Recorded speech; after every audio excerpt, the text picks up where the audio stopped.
Hello' friends, মই বিশ্ব আৰু মোৰ ইউটিউব চেনেললৈ আপোনালোক সকলোকে স্বাগতম জনাইছোঁ। আজি মই আপোনালোকক দেখাম কেনেকৈ আমি বেংকৰ পইচা এটিএমৰ সহায়ত আমি পেটিএম ৱালেটত এড কৰিব পাৰোঁ। তো আহক ভিডিঅ'টো আৰম্ভ কৰোঁ। প্ৰথমতে আপোনালোকে পেটিএম এপটো অন কৰি ল'ব। আপোনালোকৰ অন কৰাৰ পিছত আপোনালোকে ছাইডৰ ফালে স্ক্ৰল কৰিব। স্ক্ৰল কৰি ইয়াত ওপৰত দেখিবলৈ পাব এড মানি বুলি অপশ্যন এটা, এই অপশ্যনটো ক্লিক কৰিব।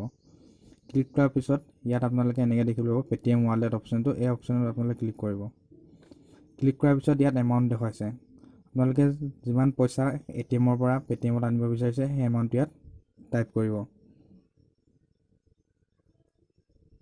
তাৰপিছত প্ৰচেছ টু এড মানি ক্লিক কৰিব। ক্লিক কৰাৰ পিছত ইয়াত আপোনালোকে এনেকৈ অপশ্যন দেখিবলৈ পাব। মোৰ আগতে পইচা এড কৰি থোৱা আছে, সেইকাৰণে এইবোৰ ইয়াত ছেভ হৈ আছে এটিএমৰ কাৰ্ড নাম্বাৰ। তাৰপিছত আপোনালোকে প্ৰথমতে ডেবিট কাৰ্ড, ক্ৰেডিট কাৰ্ড, আপোনালোকে ডেবিট কাৰ্ড অপশ্যনটো চইচ কৰিব, যিহেতু আপোনালোকে এটিএমৰ পৰা পইচাটো পেটিএমতে আনিব। ডেবিট কাৰ্ড অপশ্যনটো ক্লিক কৰিব।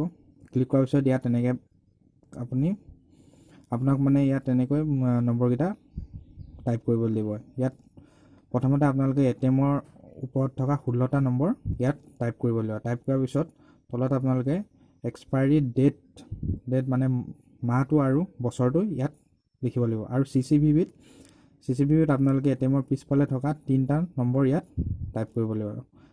টাইপ কৰাৰ পিছত পে' কৰিব লাগিব। পে' কৰাৰ পিছত আপোনালোকৰ বেংকৰ ফালৰ পৰা এটা OTP আহিব এটিএমৰ লগত লিংক থকা মোবাইল নম্বৰটোত। সেই OTPটো ইয়াত ছাবমিট কৰিব লাগিব। ছাবমিট কৰাৰ পিছত আপোনালোকৰ যিমানটো এমাউণ্ট এড কৰিব বিচাৰিছে সেই এমাউণ্টটো ইয়াত এড হৈ যাব।